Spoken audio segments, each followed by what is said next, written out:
So this is the session, as Shanaz says, on climate responsive revenue measures and wider integration initiatives. And as Shanaz introduced, my name is Paul Steele, and I'm the Chief Economist at the International Institute for Environment and Development, which is a think tank based in the UK, in London and in Edinburgh, Scotland. And we have a packed schedule. We have speakers from South Africa, Nigeria, and the African risk capacity. And then we have a discussant, hopefully from the Seychelles. So to kick off, we have two presentations from South Africa on carbon taxes and green energy, and one on a provincial perspective. And I should say we're now moving from the expenditure aspects, which the previous session on climate tagging was looking at, to now looking at the revenue dimensions, which is another key function of ministries of finance. So I'm going to hand over to Kule Maksakaza to talk about carbon taxes and green energy incentives, and they're from the Treasury in South Africa. Over to you. Thank you for the opportunity to speak on the South African carbon tax. Yeah, my name is Gushen Klagaza, and I am part of the Environmental and Fuel Taxes Directorate at the National Treasury. So we work on environmental taxes, including the implementation and the design of the carbon tax of the country. So the slide basically gives a context of the carbon tax of South Africa in terms of South Africa's commitments internationally to reducing our carbon emissions.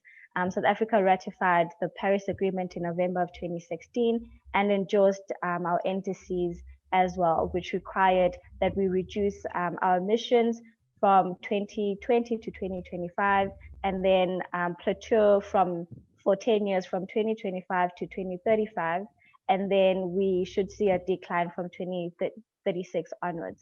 And the commitment to the Paris Agreement requires quite a huge reduction in energy related greenhouse gas emissions by large countries, but also for developing nations as well. And the carbon tax in South Africa has been seen as an integral and important component of our policies in reducing our carbon emissions. And this has been acknowledged in the National Climate Change Response Policy Paper, as well as the South African NDP. And the Carbon Tax Bill, or the Carbon Tax Act, gives effect to the policy pays principle in order to create an incentive for firms and consumers in their decision making regarding production, consumption, and investment decisions as well. Okay, so this slide gives perspective in terms of the consultation process and the policy development of the carbon tax in the country. So in 2006, the National Treasury published the Environmental Fiscal Reform Paper, which gives a framework of how market-based instruments can be used in environmental policies. And some of the discussion points are regarding the environmental effectiveness of policies, the distributional effects and how to counteract those, and some of the technical feasibility issues related to related to environmental taxes in general. So this paper discusses not just carbon taxation or carbon pricing, but also issues such as waste, transport, and water pricing, etc. And from there, in terms of the carbon tax discussion paper was published in 2011, and thereafter the carbon tax policy paper was published in May of 2013. From those consultations, the first carbon offsets paper was published in 2014, and thereafter, from 2015 to 2016, there was a consultation on the carbon tax bill, as well as the first regulations on the carbon offset. And from this parliamentary consultations, the carbon tax bill was then revised, and the carbon tax bill was published again in 2017 and consulted on, as well as regulations for carbon offsets. And from those consultations, there was a final tabling of the carbon tax bill in Parliament in 2018. And in 2019, the President signed the bill to enact. And therefore, the carbon tax Act or the carbon tax came into effect on the 1st of June of 2019. And in December 2019, we then published the carbon offsets regulations. And in June of 2020, we then published the greenhouse gas emissions performance benchmarks, as well as the trade exposure regulations. So this basically just gives a timeline in terms of the extent of work and the rigorous consultation process that came into effect for the implementation of the carbon tax. Okay, so this slide gives then the technical aspect of how the carbon tax is designed. And from the revenue perspective, we can see that we've got quite a low carbon rate of 127 Rand per ton of CO2. And including the tax rate, we can see that there's a 60% tax-free threshold of the carbon tax, which applies to all the taxpayers.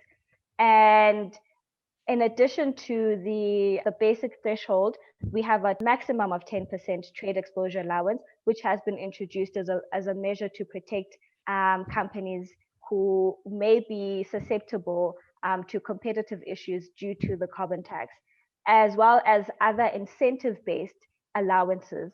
So this includes a 10% allowance for process and fugitive emissions, as well as up to 5% allowance for performance, which is basically looking at if companies perform better than an industry benchmark in terms of their carbon intensity, then they may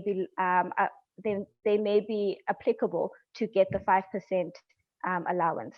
And we also have a 5% allowance for carbon budget, as well as a 5 to 10% allowance for carbon offsets market. So for companies that take part in the carbon offsets market, they can deduct some of their tax liabilities due to their involvement in the carbon offsets market, which basically then creates an investment in other sectors that are not directly linked to the carbon tax. And in terms of the revenue recycling measures, we have in place energy efficiency savings tax incentive, which was implemented before the implementation of the carbon tax. And we have also committed that for the first phase of the carbon tax, there will be a neutral impact on electricity prices.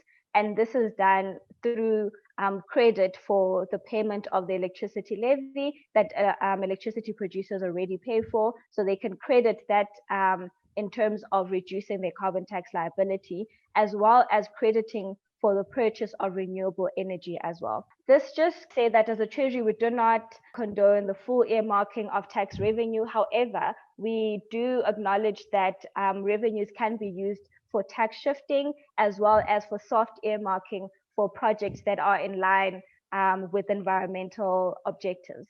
And then in terms of the energy efficiency savings tax incentive, I've mentioned that this has been in implementation since 2013 under the Income Tax Act, and so is not directly linked to the carbon tax. However, it is linked to the implementation of the carbon tax. And the major beneficiaries of this incentive have been the mining and the manufacturing industries. And we've committed that this incentive will be in place for the first phase of the carbon tax, which is until December 2022. And in terms of the additional green tax incentives, we have an accelerated depreciation allowance for renewable energy generation, as well as research and development tax incentive, as well as a biodiversity conservation incentive in order to promote biodiversity preservation in the country. And in conclusion, I think as a country, we recognize that we need to have policies in place that will limit climate change below 1.5 degrees Celsius, and that we acknowledge that the carbon tax is only a first step, and that there will be a revision of the carbon tax after the first phase in order to see how it has been an effective component of our policies, of our mitigation policies. And government will also continue to monitor developments under Article 6, as this will have implications on how we implement the carbon tax going forward and our other domestic carbon offset schemes, which are included in the carbon tax. Okay, thanks. I think this has given just an overview of the carbon tax, and I'm free to answer any other questions during the Q&A session. Great, thanks, Shule. That was a great exposition of the sophistication of the carbon tax in South Africa. So now we'll turn to your colleague who's also from the National Treasury in South Africa, Jabu Morocco, who will be giving us a provincial perspective. Thank you, and good morning to colleagues. My name is Jabu Morocco. I'm from the Intergovernmental Relations Divisions in the National Treasury. South Africa has got 3 spheres of government: national, provincial, and local government. So my presentation will be concentrating on provincial sphere of government. And it also answers the question how to strengthen the link between climate change policy and the budget process. I'll take you through 4 of our budget processes and how we have tried to include climate change in those budget processes. We have 9 provinces in South Africa. So what we had to do, we had to standardize the budget processes. For example, we have got 9 education departments in the provinces. So we had to standardize the budget program structures for all the departments in the provinces, so that it's easier to compare and track expenditure. So we have introduced the climate change management as a program, actually as a sub-program in the environmental affairs departments in the provinces way back around the year 2010. And if you can see there in the slides, one of the objectives of the sub-program climate change management in the provincial departments of environmental affairs is basically to develop strategies to respond to the challenges and potential impact of climate change, including the development and coordination of provincial climate policy and programs, which includes both greenhouse gas mitigation response and vulnerability and adaptation responses. So from the budget program's point of view, I mean, that has been included so that when provinces report or formulate their budget, they are allowed a platform to budget for climate change management. The next process is provincial budget visits, because we are required by legislation to monitor the implementation of provincial budgets. One of those monitoring mechanisms include visiting provinces annually to engage them in terms of the budget implementation.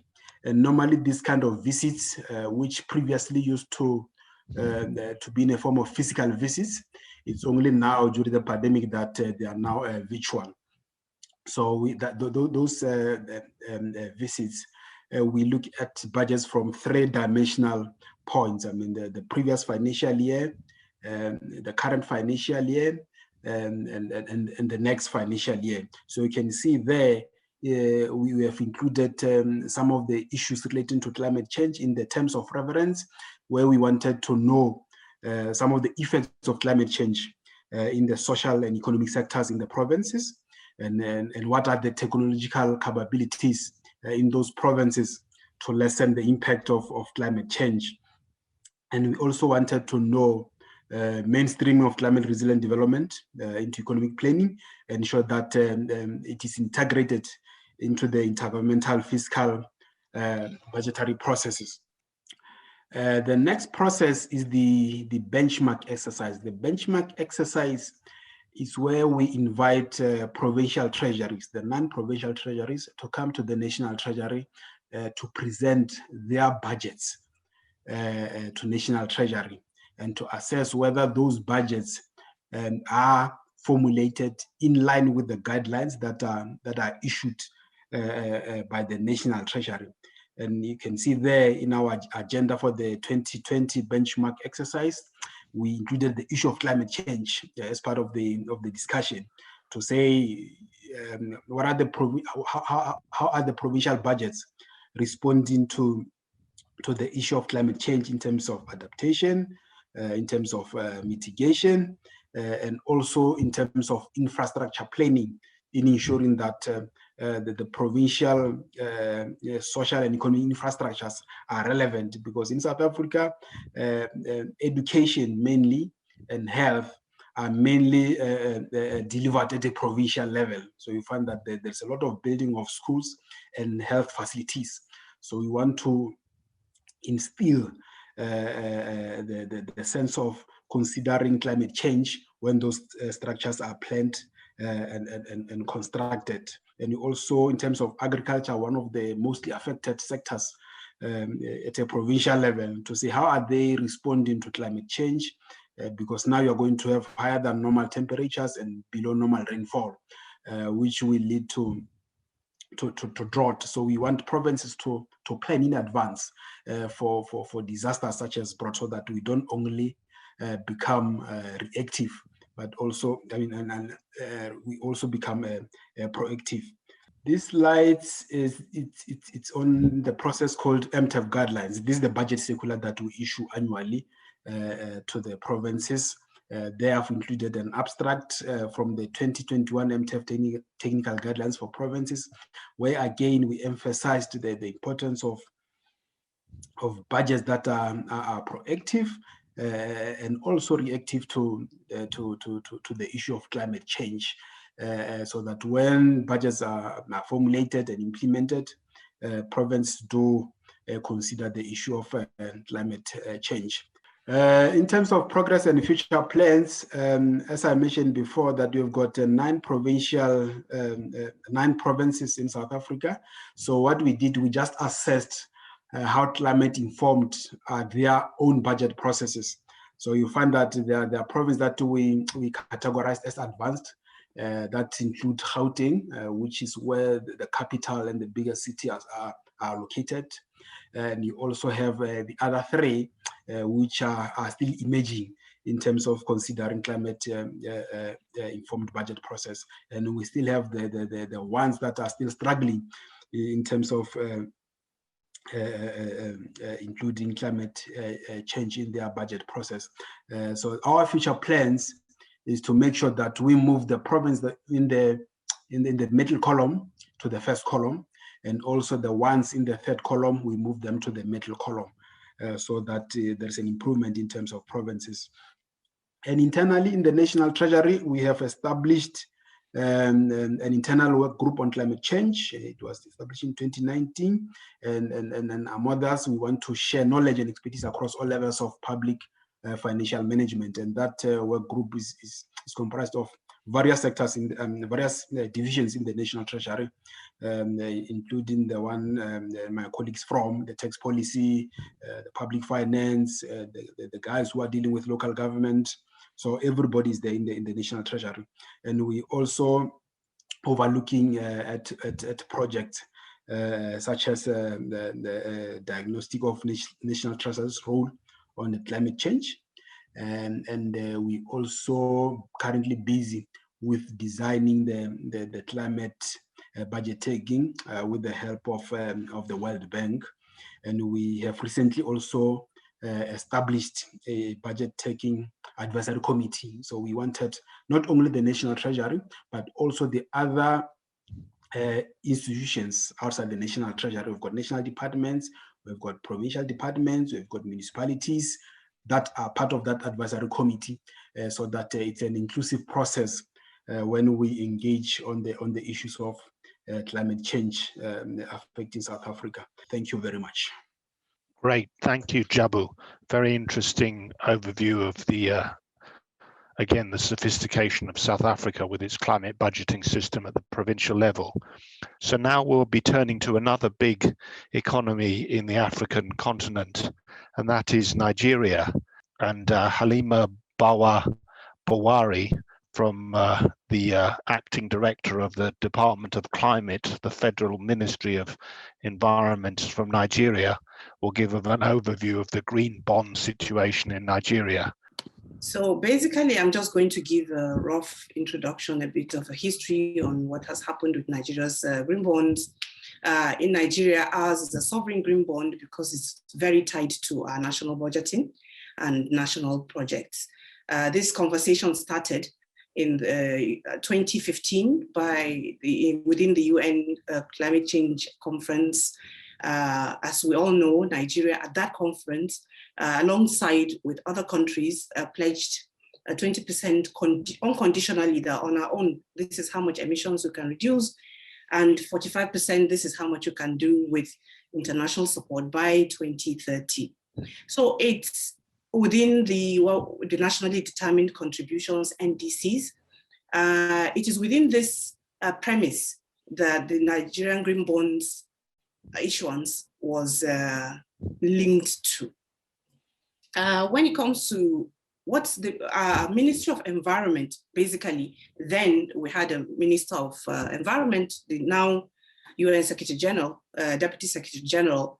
She had a conversation with our national Nigerian Stock Exchange, and it's in the fulfillment of trying to see, how can we help Nigeria meet these NDC, especially the 20%, how can we help them meet this target and commitment? They did mention to her that perhaps we need to do the Nigerian Green Bonds. So we linked up with the Federal Ministry of Finance then, and to start off the financial machinery for the Green Bonds issuances. We had the Debt Management Office, the Central Bank of Nigeria, and the Office of the Accountant General of the Federation join in to enable us start off the issuance of Nigeria's sovereign green bonds. So basically what my ministry does, the Federal Ministry of Environment, what it does is to look at how green these projects are, and we report on them to stakeholders.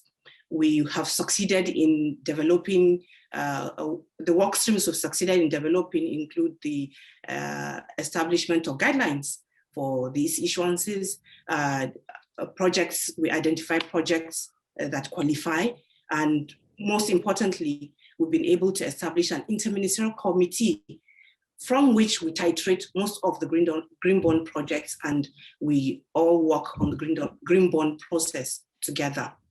The Nigerian Green Bond key requirements for our issuances, basically a project needs to be green, it needs to be in the approved national budget, it should also be able to show a revenue model or economic impact of some sorts that to enable the servicing of this bond.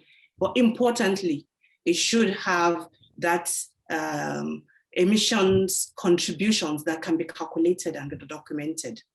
We do have the political, we did talk about the structures we put in place, the financial structures within the government. We also have the political and institutional framework we had to establish to run the green bonds process. Yes. So basically the political and the institutional framework includes the coordinating ministries, the finance, the budget and national planning, they're all together now, and the Ministry of Environment. The ICC ministries are there, the government financial institutions that I had mentioned earlier are also there, but we did also establish what we call the Green Bonds Advisory Group, which consists of development partners, capital market operators, regulators, both within government and private sector.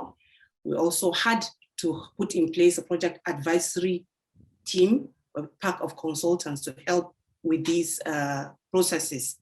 So this slide basically gives a general idea and overview of that green bond institutional framework I had spoken about. The next slide talks about the green bond issuances. We have had two, if you've been following our green bonds process. The first one was in 2017, and this was up to the 10.69 billion naira or 29 million US dollars.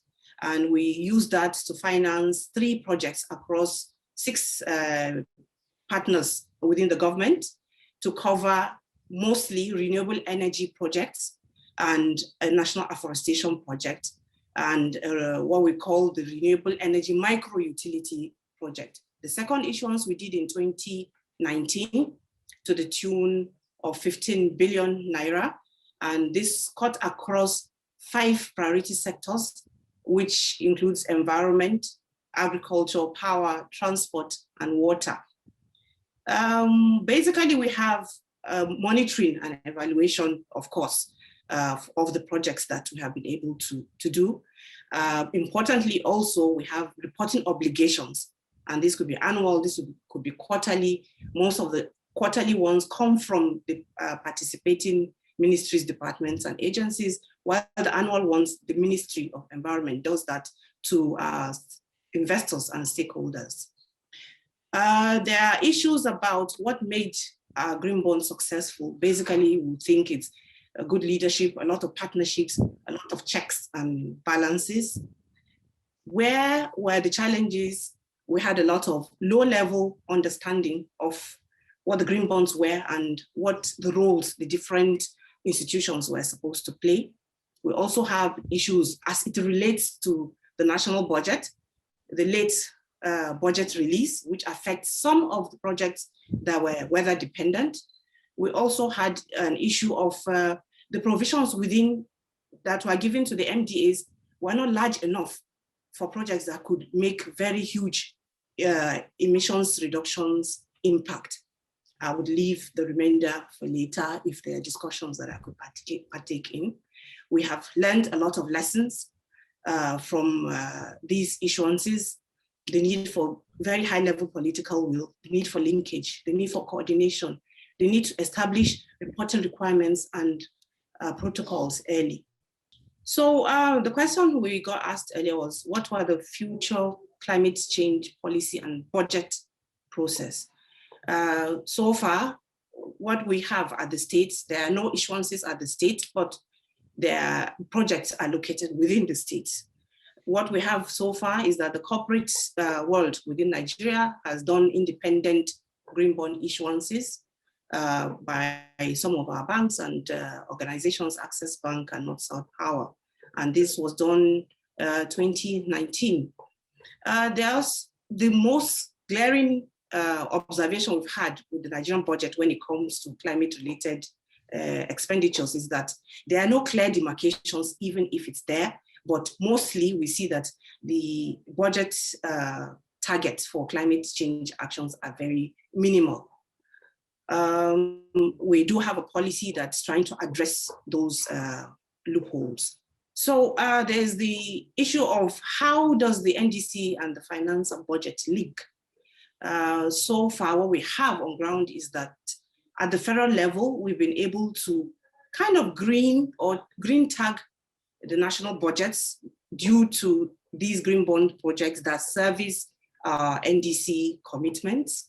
The ministries in charge of the economy and finance have been able to ring fence and enable monitoring also of the green bonds projects. So at the federal level, we have some kind of tagging of climate change programs by the federal government.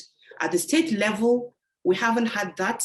As I said, what we have currently is the World Bank's efforts to support Nigeria do what they call the State Fiscal Transparency, Accountability, and Sustainability Program through the Ministry of Finance. However, the next phase of it is where the Ministry of Environment comes in, and it's called the Climate Change Budget Tagging. I've had my brother from Rwanda in the 4th session talk about it. We are just about to start. It's going to enable us to identify, track climate change programs and enable us to have that green growth public expenditures. So basically, we are of the opinion that to deliver on climate commitments, it is necessary that capital and budgets flow towards low carbon resilient opportunities and away from carbon intensive and polluting activities. I thank you so much for the understanding and the opportunity to speak about Nigeria's green bond experience. Thank you very much. Okay, well, thank you so much, Halima. Excellent presentation. Our final presentation is on the Africa Risk Capacity Facility, looking at sovereign insurance. And we have Rebecca Godoy, who will be presenting there. So Rebecca, over to you. Yes, hi. Just to give a very quick introduction about what is ARC for those who are not very familiar with this. We are a specialized agency by the African Union, and we are offering parametric insurance to our shareholders. We work with them to strengthen their disaster risk management.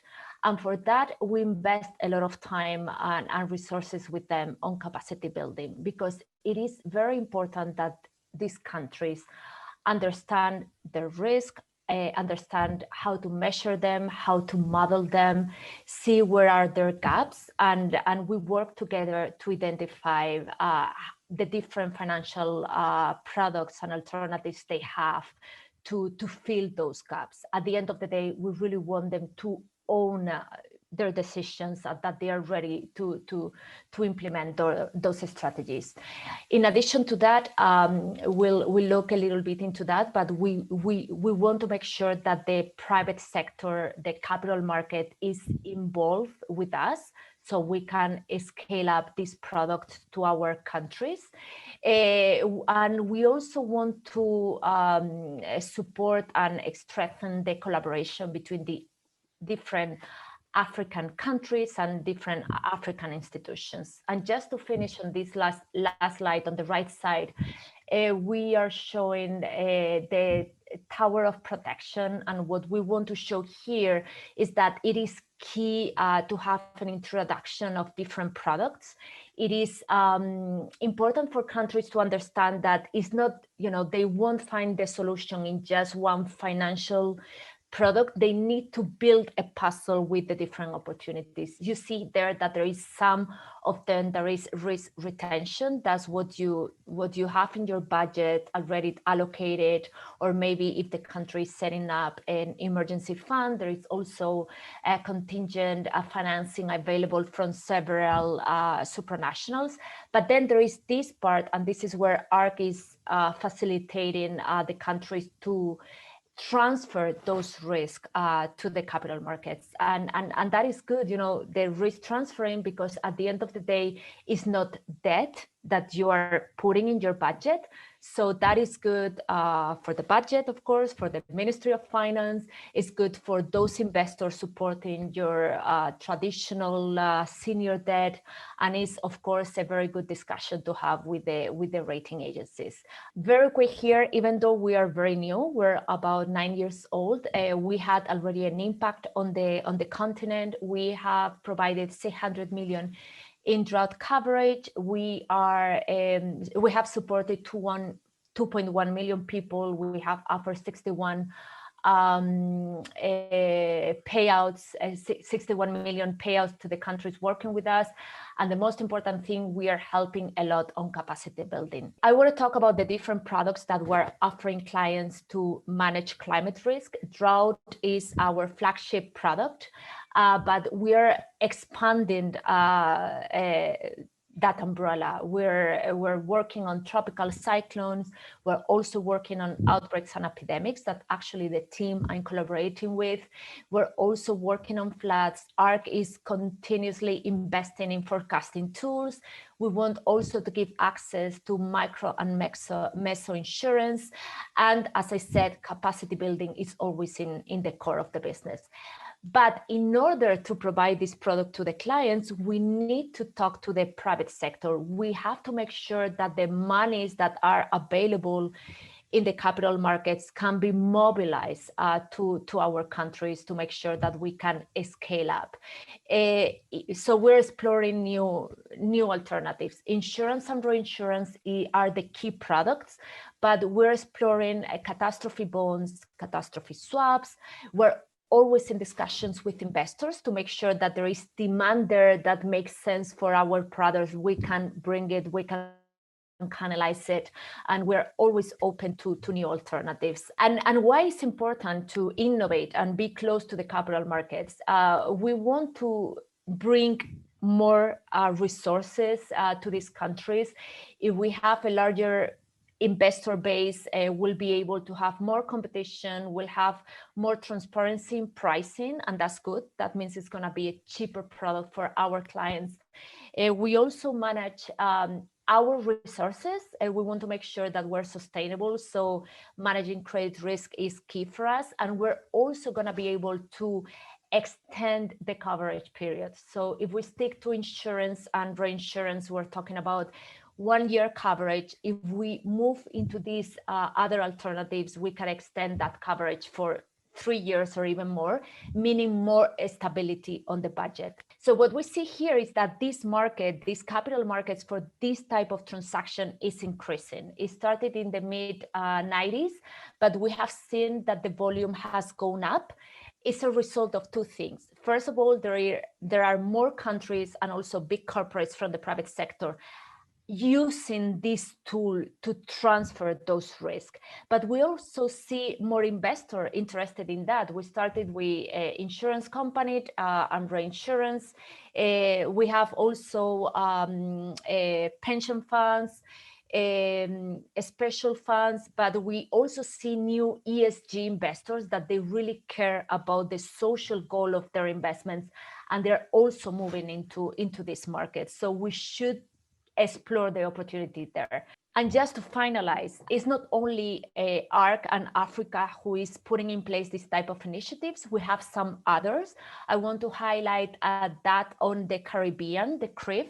It started for the small Caribbean islands, but they're expanding to Central America. They started with earthquakes and hurricanes, but they are including excess of rain, also focusing on the fishing sectors. We also have another initiative in Asia, the CIDRIF. This is very new. They want to make sure that they build resilience against climate risk and natural disasters. We have the Global Risk Financing Facility set up by the UK and Germany with the collaboration of the World Bank. They are putting funds available for clients to deal with climate change. We have the PICRAFI for the small island in the Pacific, also the benefit from parametric insurance. We had the Pacific Alliance, that was the largest transaction from the public sector, transferring risk into the capital markets, and now they're expanding to hydrological risk. We have Fonden, who has been for decades in the market. That's the emergency fund for Mexico. They've been a benchmark for many other countries. Unfortunately, that one is right now on a standby, but I want to show that there is an integration of initiatives and responses worldwide.